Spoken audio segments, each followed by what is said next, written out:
Yeah. You gotta work. You gotta work, grind, shine, it's mine. Gotta show everybody it's my time. Getting here, you gotta work, grind, shine. Never mind who talking down, cause they lying. Don't talk, you gotta work. Welcome to Let's Talk with Carl Lee. Let's Talk is proudly presented by attorney Frank Walker. Real talk, real experience, real results. FrankWalkerLaw.com. Let the conversation begin on Let's Talk. Hello, ladies and gentlemen. This is Carl Lee with Let's Talk, and we have a repeat guest in the building today for I'll say a special reason. Yeah. And Hollis is going to give us a little bit of an introduction, and we'll go from there. Well, we got Malcolm Brown, at this point, former South Charleston Black Eagles basketball and football player, recently played in the North-South game this past weekend.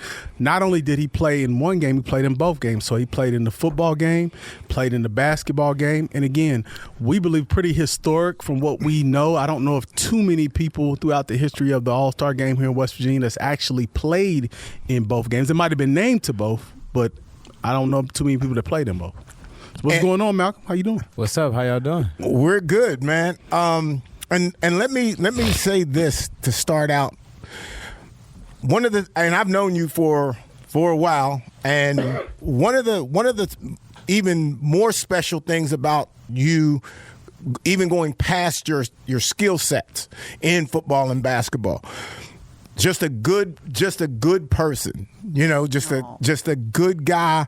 And I can't even, if you didn't tell me how good he was or what he was good at, I don't even think I would even know, because I don't even think, even his mannerisms do not even reflect, as an athlete typically would, his skill set. And for that, man, I think that's something really, really special about you that I think will even be even more helpful for you going forward than any drills that you can do. Yeah, thank you. That means a lot. Hey, I just wanted to give you that information from me to you. All right. Now I'm going to jump into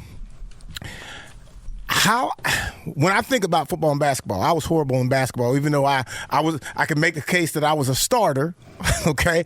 But I wasn't a shooter. I was just a rebounder and a guy covering people. Football was a different story. I felt like that was my game. You've excelled in both of those games. What does that feel like, or is that just a norm for you? You just feel like normal, you're just going out playing? I mean, honestly, it feels like normal. I've been doing this since 6 years old, since I started at Dunbar with Coach Cuddy and them. Since the first time I touched the football, I think I ran it for a touchdown. And then, honestly, to me, football is not as hard to play like basketball. If you're not scared to get hit, not scared of contact, and you're willing to do whatever the coach says, you can go out there and be good at football. Now, basketball, on the other hand, that's more skill-wise. You got to work on your game, and I feel like I got a touch with the basketball, so everything is kind of normal to me. I hear you. How did it feel? Like I said, we don't know, and again, we've been around for a while, and I can't name you too many people. I can't name you anybody that I personally know. Again, I think I can probably think of some guys who've been named to both teams, but I don't know of anybody that actually played in both games. So how has this past week been as far as that is concerned? Oh, man, it was an honor. It was a great opportunity. Thankful. I got to thank God. We had FCA come, and they was talking about God and how athletes need to start putting God first, and I feel like I need to start doing that. So with that, I want to thank God for that, because he's the reason that I'm able to do all this. Sweet. I hear you.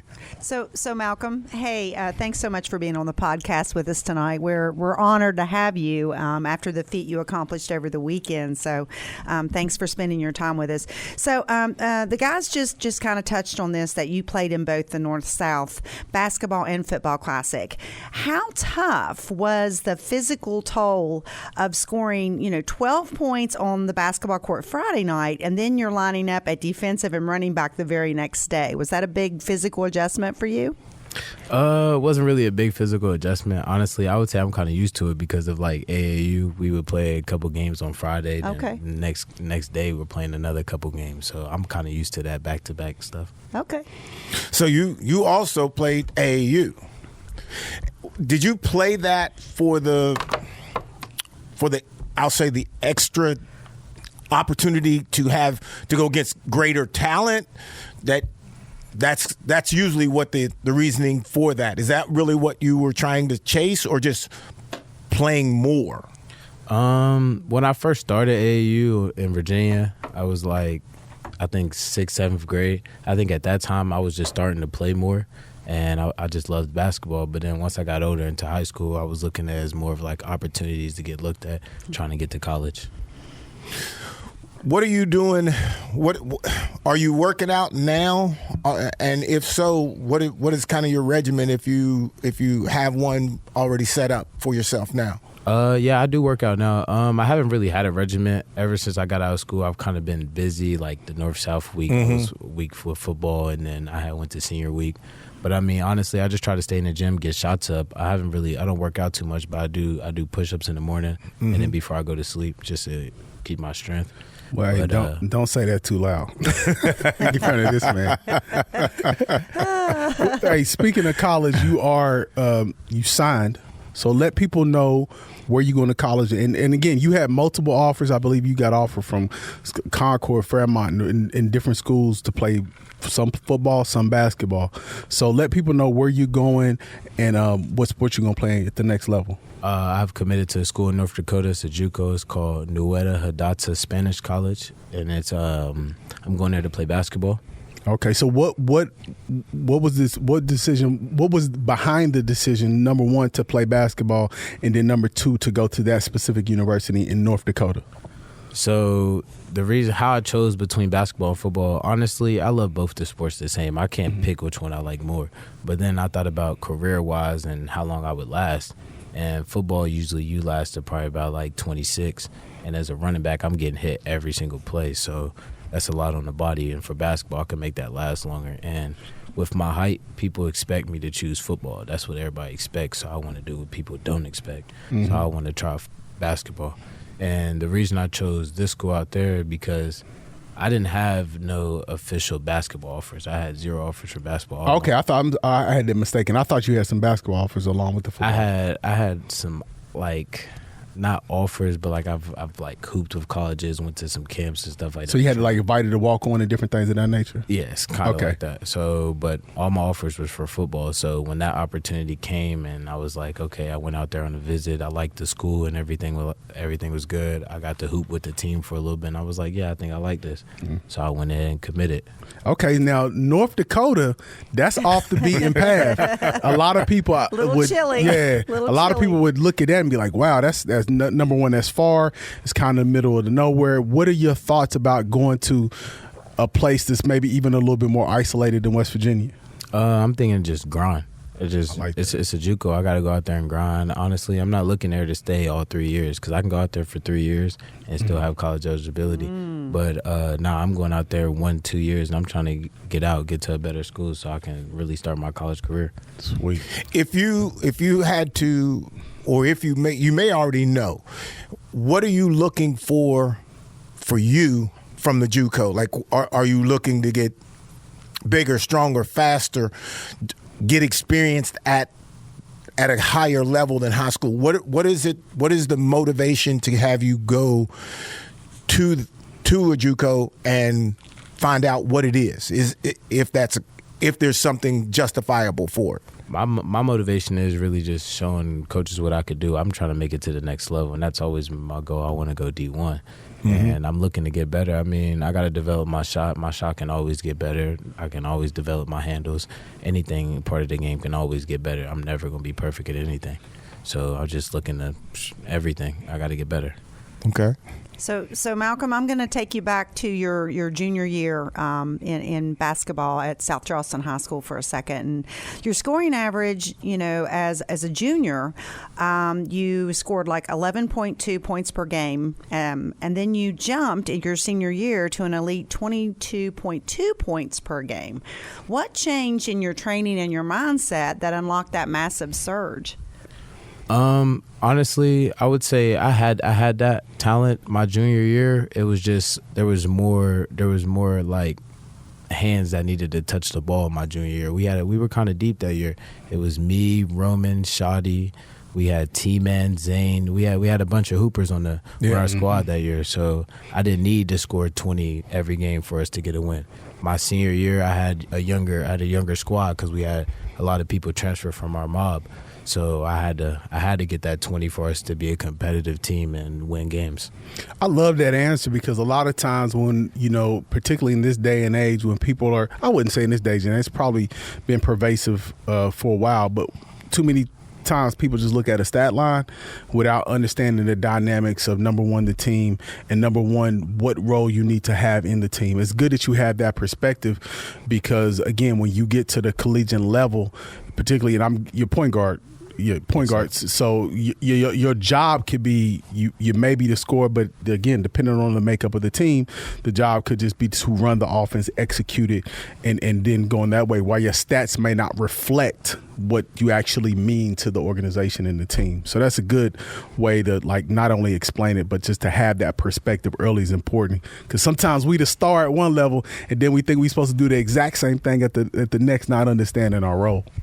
And I think that's a hard transition for anybody, and for you to even be able to say it out loud speaks volumes about you understanding what a role that you may be going into. Because in most cases, Hollis, and I think me and you would probably say we were probably doing the same thing. When we would be heading to college, we thinking the role is for me to be playing, and it's about me. And for you to make that kind of a statement speaks volumes of who and what and how and your approach to this opportunity that you're getting, and my hat's off to you for that. Well, and let me ask you this: as far, and again, I know the concentration right now is basketball moving forward for the next year or two. Would there be, because again, as you acknowledge, the metrics are the metrics, right? But again, that doesn't always tell the story. But would there be any, in your mind, would you have any consideration for football down the line, or is it that you just shut the dream on that, you just focus on basketball at this point?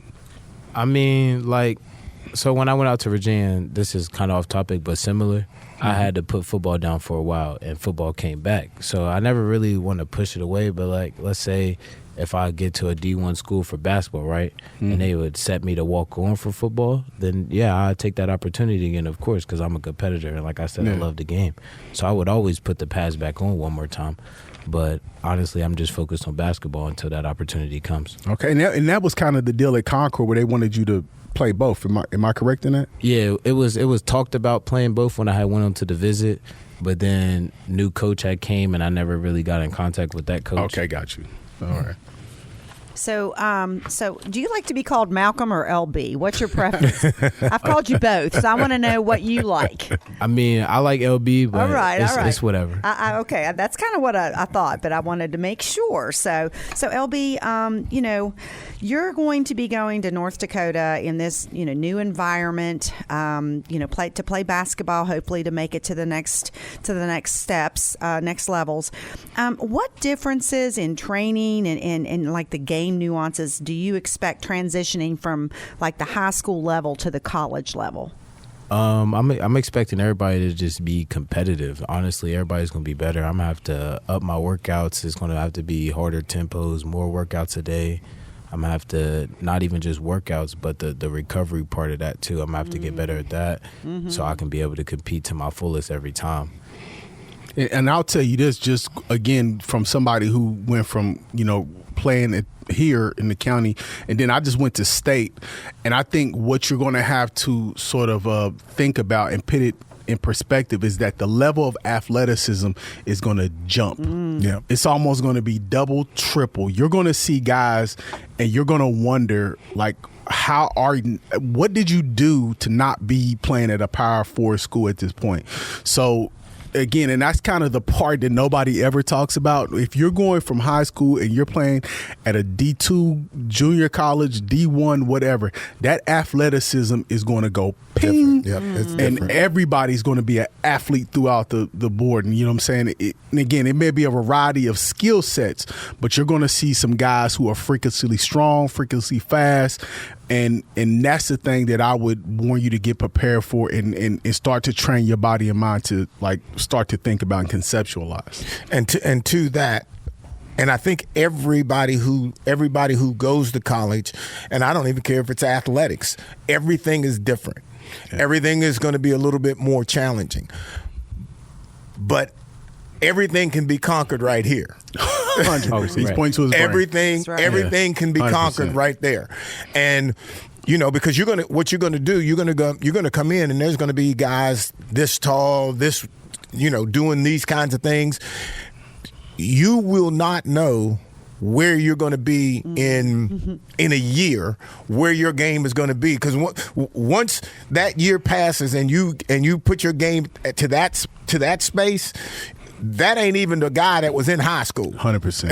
Yeah. You can't even remember him, because all of a sudden, once you've seen that guy like Hollis, you've gone against him already. Now, once back here you were going against me, but now you're going against Hollis, and next thing you know, you shooting at him, like you going at him now. Like, I need to get to him.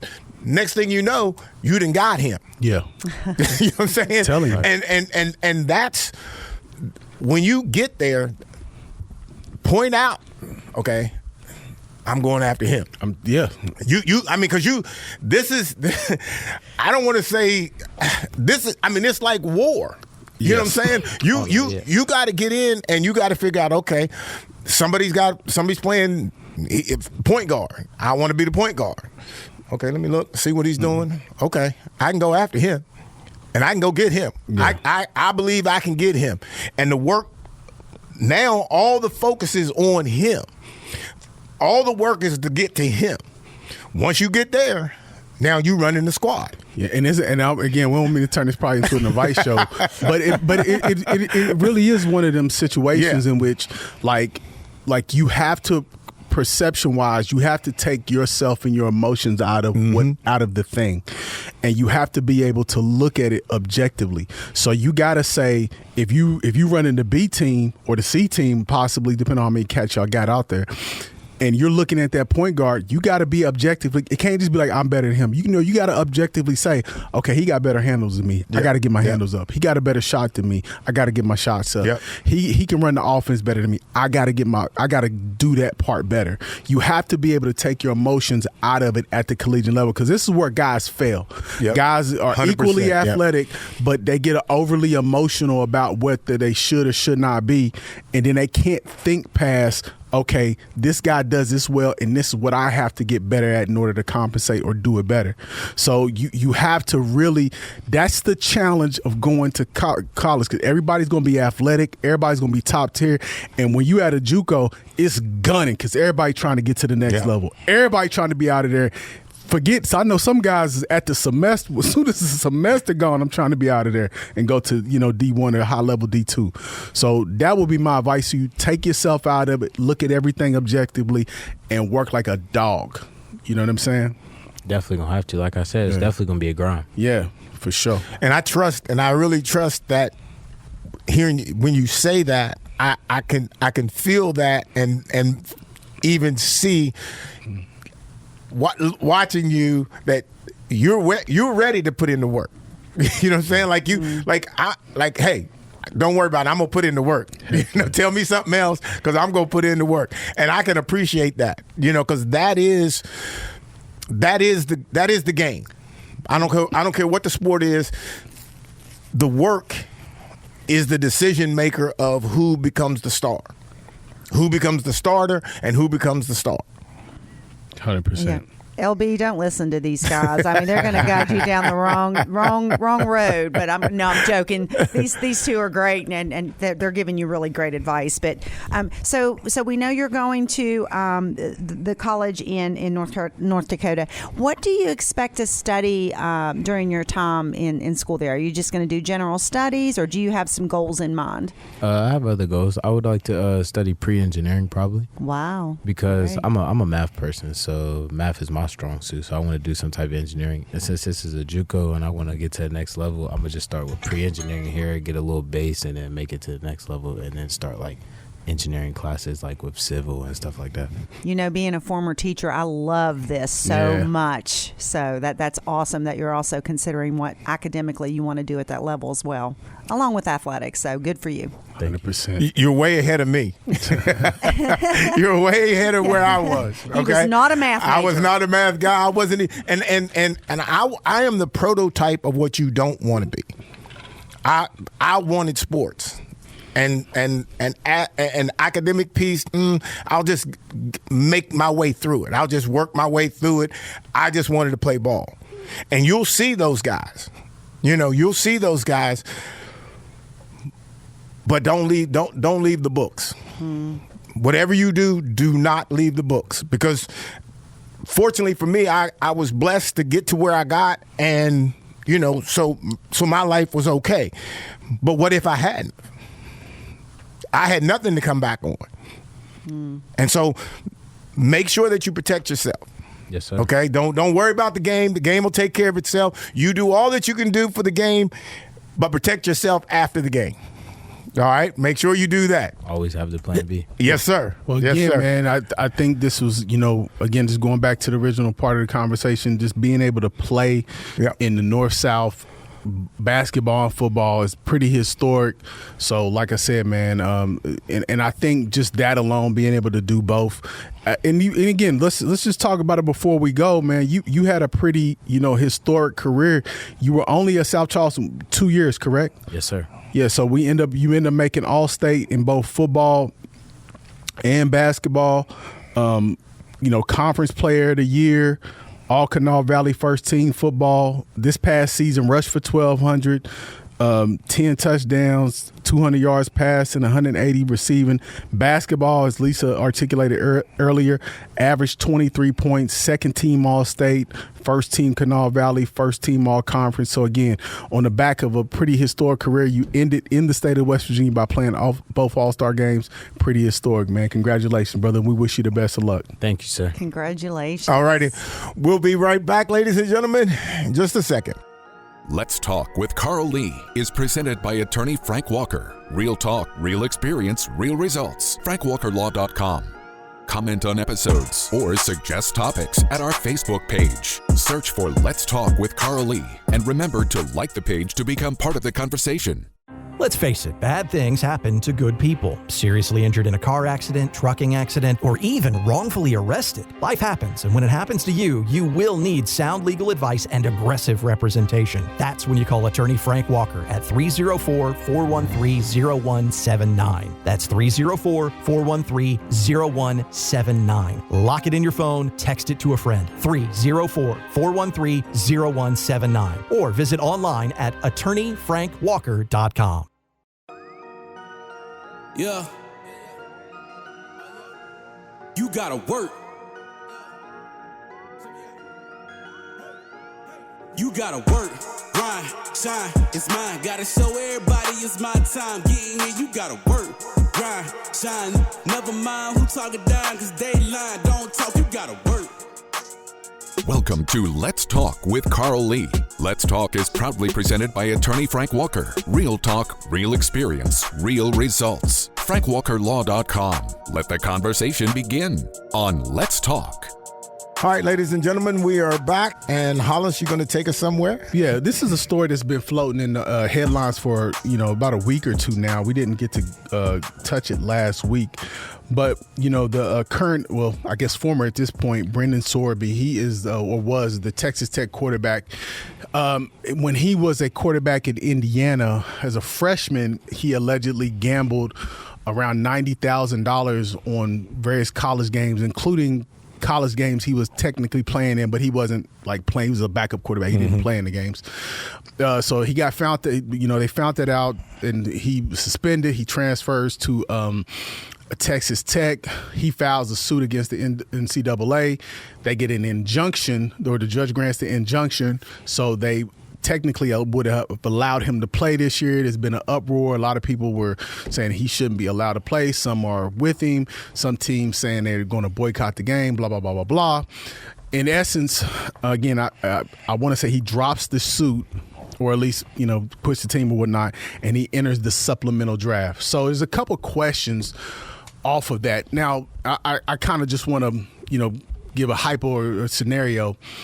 Do you think, considering him gambling, that if he stays at Texas State, do you think it was right for him to be banned and suspended from the NCAA? Do you think that's something that they should have done? First of all, I want to counter that question with the question of where did he get $90,000 just to gamble? Yeah, NIL. I know, but even in the world of NIL, that's excessive, right? I mean, $90,000 is a lot, but I guess that's over time, so it wasn't. Well, yeah, but it's over a short time, so that's 1 or 2 years. It's not a long time. So should he have been suspended if he stayed in college? Should he be banned? I guess. I mean, historically, that's what's happened to athletes in the past, but this is a whole new world. I mean, we're in, sports is in bed with gambling. I mean, you see it on ESPN. We've talked about this before on the podcast. It is part of our, climate when it comes to any type of professional or amateur athletic events. So, you expose these young men and women to this, on a daily basis, and then you expect them to ignore it and not participate in it. I mean, I don't know. I mean, I think we need to change our rules. I think that they need to be, maybe if you are gambling, as long as it's not on your sport, kind of like what they do with professionals. And I don't know. I don't pretend to know what he was gambling on or what areas. Games, just and games like and that. things. But collegiate games at that. Football?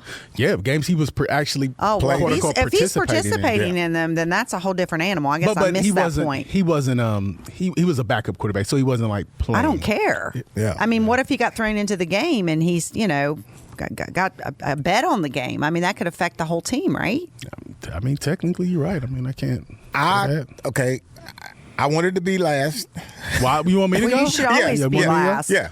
I mean, I would say. I would agree with your initial point, Lisa. That number one, sports, ESPN, and all the different organizations from college to professional, they've gotten so far entrenched with gambling that they're all one and the same. I mean, to the point where now, I remember back in the day, you would have like Trent Dilford or Ron Jaworski, and they would be like scientifically breaking down football and defenses and offense, and they give you like this, sort of coaching clinic. But now they don't have those guys. Now they got like the bettors. So they like it's one under. I don't really know betting, right? And so that's my first point, is that the organizations have gotten in bed and they're all making money off of each other. And then my second point, gambling is an addiction. It's no different than somebody being an alcoholic, no different than somebody being a drug addict. There's some parts of it where it's compulsive. And my last point is that we're starting these addictions when kids are 10, 11, 12, and then also feeding the addiction by giving them money to do it at a level that we've probably never seen before. So I would say I don't think he should have been banned. I think you get the treatment. Now, again, if it's perpetual, you just keep doing the same thing, then we got to stop you there. Right. But, I would say, he needs treatment, and, he should be allowed in my book. All right. So I'm in the league, and you're telling me, that I can't do this, I can't do that, and if I do that, then the consequences are this. What kills me now is gambling is so much bigger. It's 10 times bigger than it would have been back in my day. And the consequences are way more severe, aren't they? In your day, they were compared to today, right? Yes, right. That's the problem that I have with it. Is you're babysitting that person who you catch. or that you know is doing something, right? Like when you can say a person's name that's gambling, when you see it in an article, you got to be pretty active. If you're that person, right? You're gambling, whether it be a lot of money or frequent enough that people are talking about it. Right. Yeah, it's fair point. And so if that's the case, where's the investigation of the NFL to find out if that's true? And let's say, and then 90% of the time, I'm going to make the case that it's been true, right? I mean, I would say a large portion. Yeah, of it. large portion that they have. Except for Shohei Otani, quote unquote. They have found that person to be guilty of gambling. Yeah. But isn't it a different? Go ahead. But you're not doing anything about it. You're not scaring me as a person who's gambling. You're not scaring me from gambling for me to go gamble. Well, I think the NBA has suspended a bunch of guys and those things, and some of them got criminal charges. I mean, if the criminal charges, that ain't got nothing to do with them. Yeah, I see what you're saying. But I think the difference is now, like back in your day, gambling was. It had a seedy element to it, so it had a mob or gangster. They were bookies, so it was dangerous for you. You can get your kneecaps broke back in the day, that's right? a fact. Yes. But now that ain't the case. So it's like, and again, you throw it in a person's face so much, and you got so much disposable income. I agree. I mean, that's just and you're 17, 18, and have the ability to gamble $90,000. I mean, that's. But Brian, here's my problem though. Here's my problem. So before you answer that, should he been banned from the NCAA for life or not? I don't think for life, but suspended game for, 2, 3 for something. You gotta do something. Something that's going to make me not do it. Something that's going to make Lisa not do it. You need to set an example. But how do you set the example when you're in bed with him? I don't understand. That was going to be my conversation to you. And the other part of it, it's not illegal. I mean, it's really not. Well, it's no, it is. Gambling. I mean, it's illegal for the NCAA players, but for their regulations. But I mean, in the free world, you can gamble. Yeah, I don't even think it's illegal. I think it's policy. So you may be right. Right. Because if you give me money as an organization and I go gamble it away, that's not illegal. Well, what I'm saying is you can't gamble on something. It's like insider trading. I can't gamble on something that I'm participating in. Yes. Right, and that's what happened at the NBA level, right? The prediction markets are a little different. But when we're just talking about straight gambling, I can't. That's like insider trading. I can't gamble on something that I can control the outcome. Sure. Right. That's when we would start to get some charges here. And so that's where we would need to know the particulars. The clarification of, was he gambling on actually the games that TCU was participating in, or he was, which he was, but he didn't. But he didn't play in any of those games. I still think that's again. Can't. Especially if you're a backup quarterback. Right, he was backup. Backup. He was in a rotation. He could have potentially been thrown into a game with an injury. Right. Okay, so let me ask a different question. So he drops the lawsuit, and again, we can remember a federal Supreme Court judge.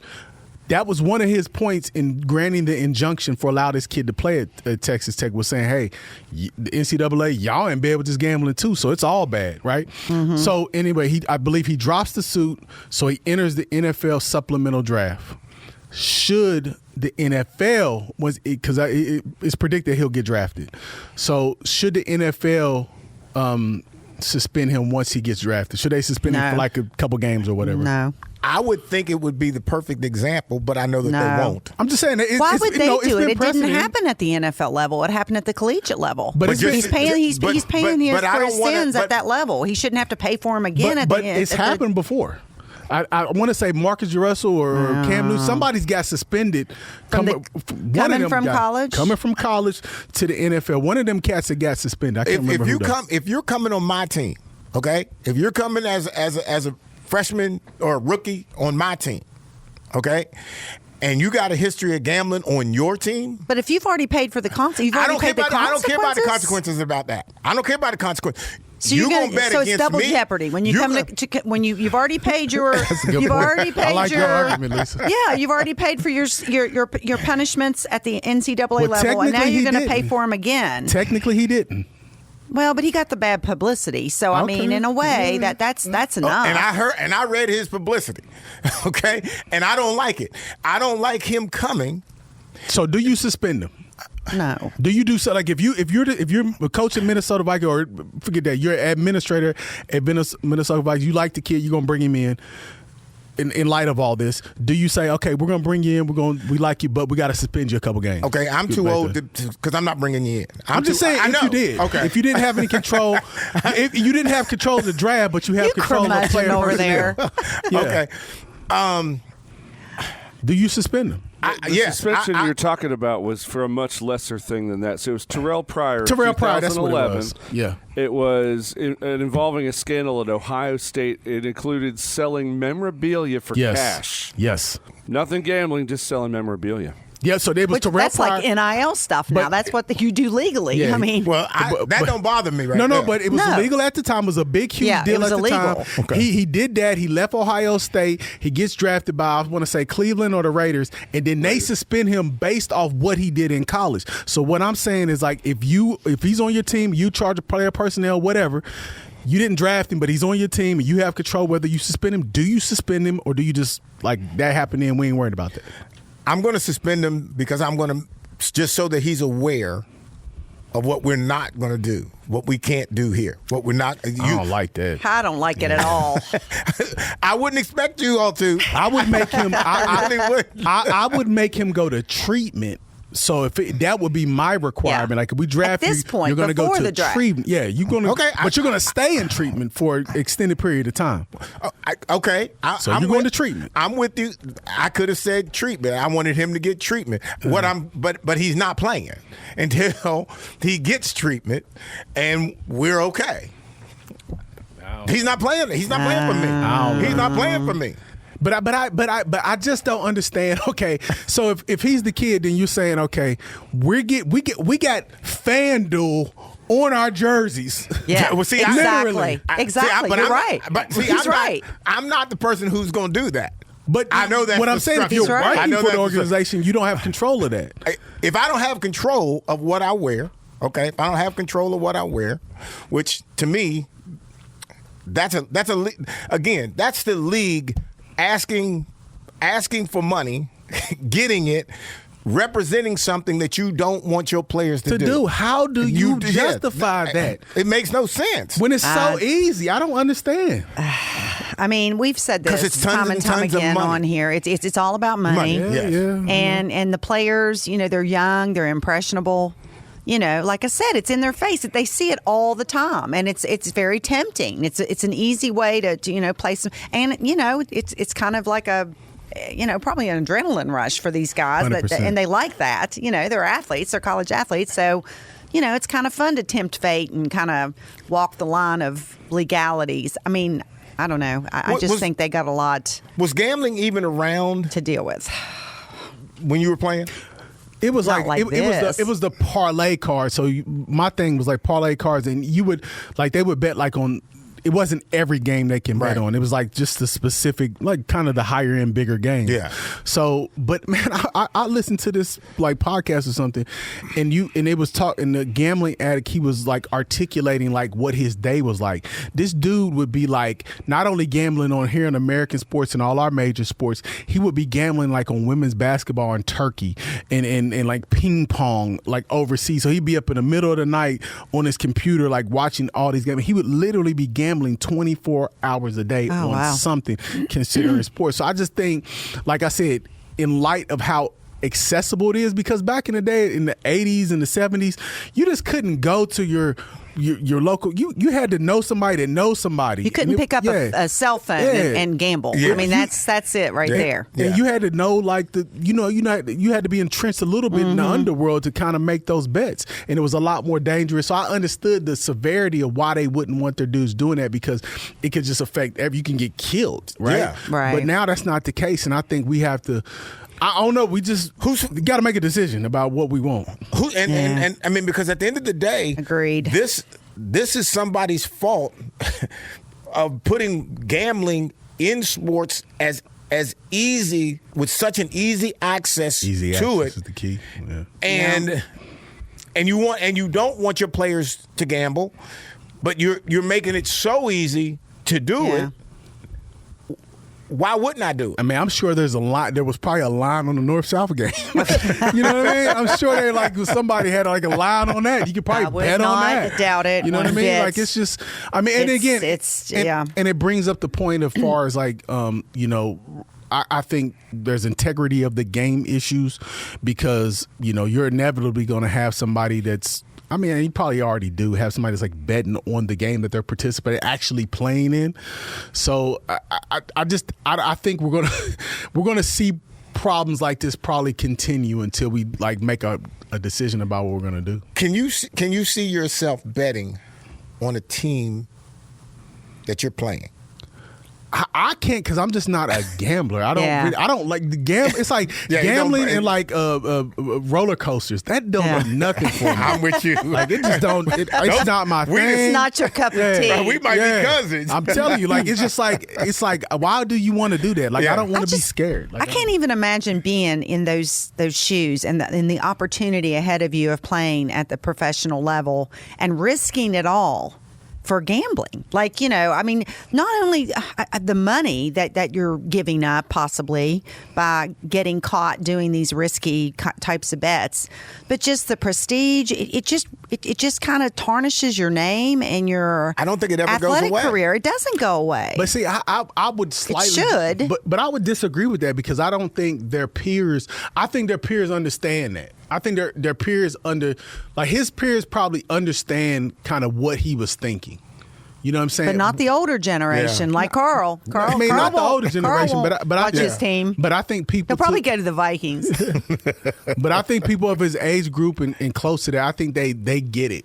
Where we just don't, because we didn't grow up with like everything is gambling. I mean, you know, it's so bad. Like I said, it's so bad where you can just literally just do it all day long. So you're gonna get them dopamine hits because it's dopamine hits whether you're casting the bet or winning from the bet. Yeah. You know what I'm saying? Yep. It's even a dopamine hit like if you're losing and you're trying to think of a way to like get the money back. You know what I mean? So it's all this dopamine constantly going off. That's why I say like it's an addiction issue and we're basically pretty much just, you know, it's like I think we're going to look back maybe in 20 years and look at this like the Camel cigarette person. Remember that back in the day? You said, remember the Camel?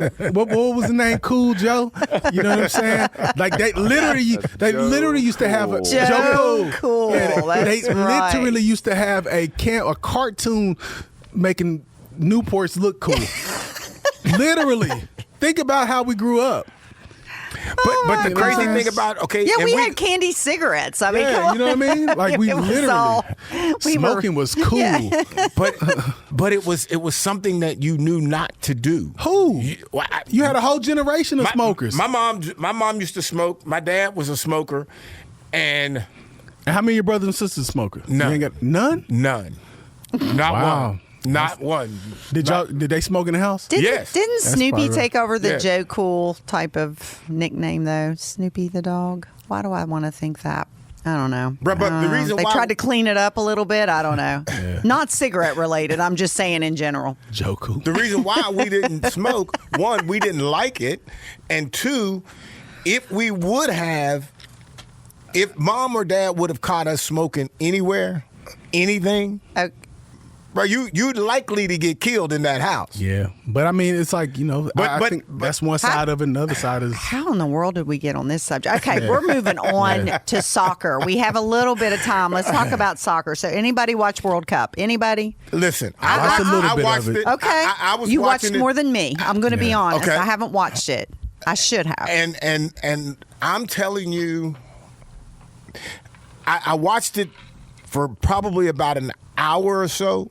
And I'm telling you, I was so amazed. Oh, the endurance, the endurance, the footwork, the body movements, and head adjustments to hit the ball. Yeah, it gave me a whole nother thought process about it. I always respected it, but. Like that was like the best of the best, and my goodness, it was unbelievable. And I wonder, some of those guys, like the footwork part of it, I don't know if they could stand the physicality of it, maybe, but the footwork and the endurance talent that they put is unbelievable to me. Yeah, I like if you go to like a higher level soccer, like I said, I watched a little bit of it, but like even going to like watching UC, which is like a premier, college program, and you actually get to see it. It's pretty amazing the way. And the thing is, soccer to me is like, if you have the right angle. So if I can see it I like kind of the way they shoot it on TV where I can see from the bird's eye view, because it's just basketball kind of with your feet if you kind of conceptualize it that way. It's really, really a good game. And I think that, I said it before, I think, as much as we think we're a football state, I think we are moving closer and closer towards a soccer state here in West Virginia. That was going to be my next question I'm going to ask you guys about, but why do you think it is internationally soccer is more popular than American football? I mean, what globally, this is the sport. This is one cheap. It's okay. A ball. Cheap. It's a ball in the net. Yeah. Yep. You don't shorts and a shirt. Yeah. Because I always get amazed when people say, "Oh, let's just start your own football." Do you know how much it costs to outfit one football player? Right. Right. It's a couple $1,000s. Yeah. And with football, like I said, not only is it super expensive to just to provide the outfit, equipment, all that other stuff. Football, you need about 10 coaches. Yeah. Just to be just to make sure all your bases are covered, you need about at least, I would say, 10 coaches. So I think soccer is just more accessible, it's cheaper, and it's just sort of easier to get started. And like I said, I think the environment, the way they have I love the soccer system because you can have like this little rinky-dink basic. Imagine the Dirty Birds having the opportunity to play in the major league. Like you could move up.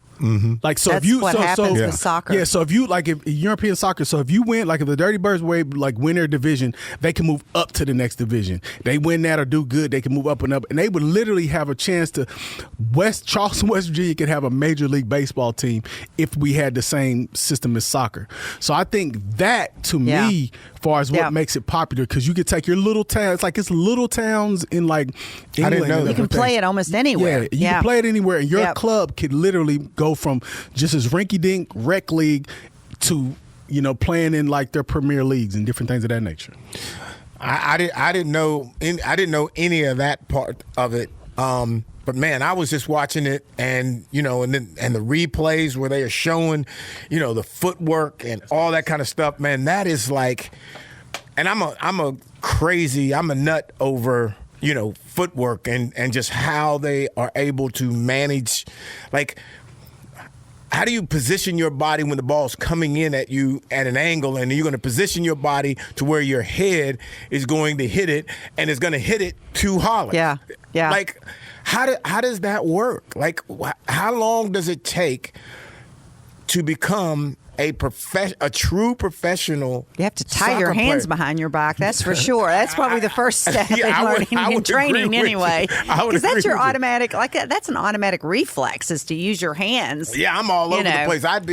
To me, that's amazing that they can do that. And in addition to that, I said, not only they have that sort of system where you can kind of move up and down, but they also, you look FIFA World Cup. You have obviously the Olympics. So you have all these international contests too. So I think it's just, like I said, I think it's one of them games that football better be very, very conscious. Because I think after a while, America, you're going to have your very best of your best athlete. Remember your best, like a Dave Winfield.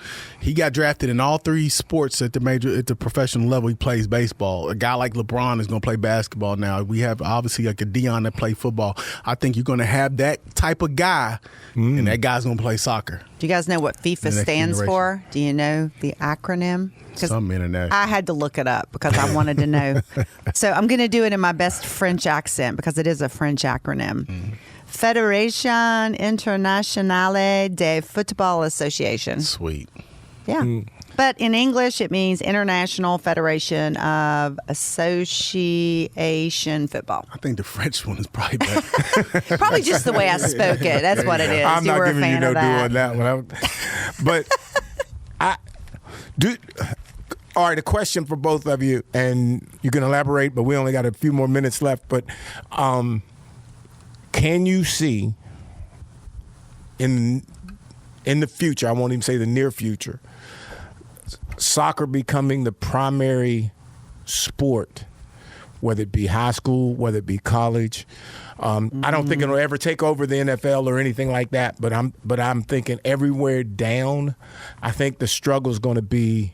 You can't have an NFL if you don't have the whole understand foundation, right? I understand that all the structure that's got to get there, but that doesn't stop you from being a bigger sport than high school. Like, is high school football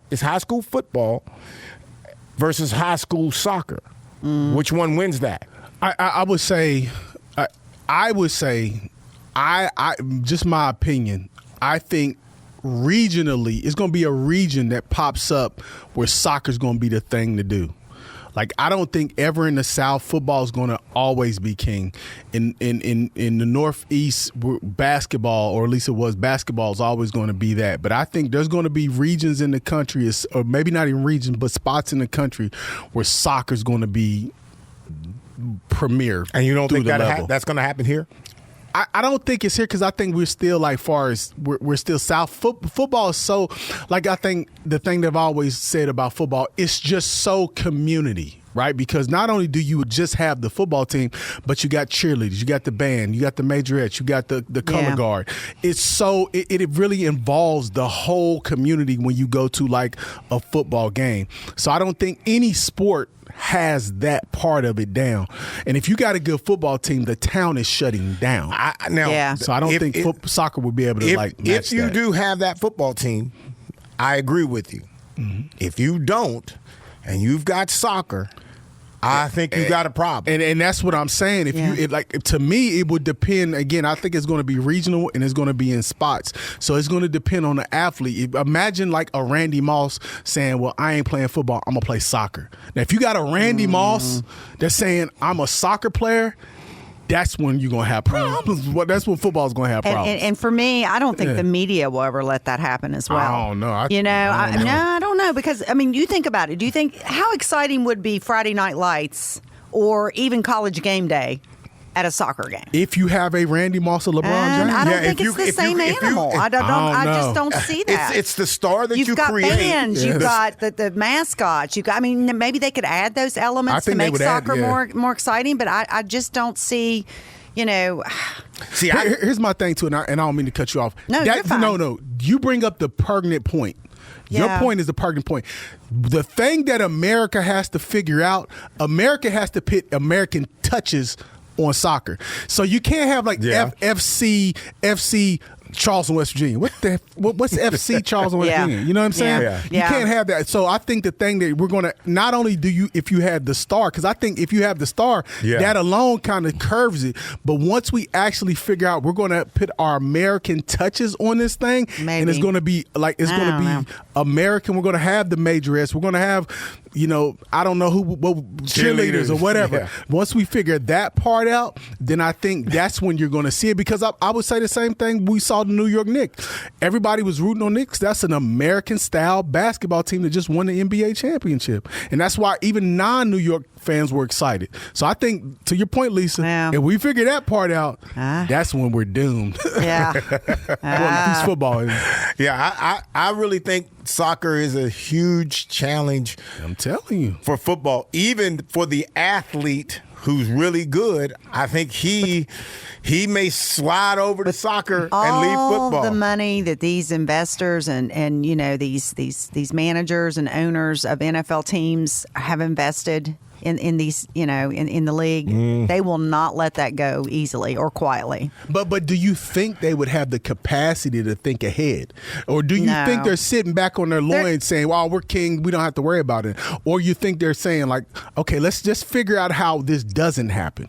Because I'm telling you, when you got if you got Randy Moss playing Riverside soccer and he's scoring 10 goals a game, I'm going to see it. I'm going to check it out. It's kind of like Mesa, right? Yeah. If you got Randy Moss scoring that, let's go check out the soccer guy. Or even if it's not a Randy Moss, it's somebody else, and you kind of are interested in soccer. If there's a star there, and that you're going to go see that. Yeah. Once you see it, now what are you doing? You going back to see it again? I just don't think it's going to be in my lifetime. Put it that way. I think it's I don't know. I'm like, I don't know. I can't imagine that. Well, I mean, as popular as the NFL is in collegiate football, spending those Saturdays, people love Saturday, fall Saturdays, going to the traditional college games and watching them on TV. I agree. That's going to be hard to overcome. But do you think you would have saw WVU, Marshall, UC, State, all men and women soccer all competing nationally? No, I mean, that was awesome. Nationally. Yeah. So I'm just saying, we wouldn't have thought that. Yeah. Right? So I don't know. I think it's coming. We'll see. Time will tell, right? Yeah. You're just mad because I'm not speaking French anymore. So I'm not French accent. I'm going to work on that. Yeah, dude, please do that, okay? All right, ladies and gentlemen, we are out of here, and we will see you again next week.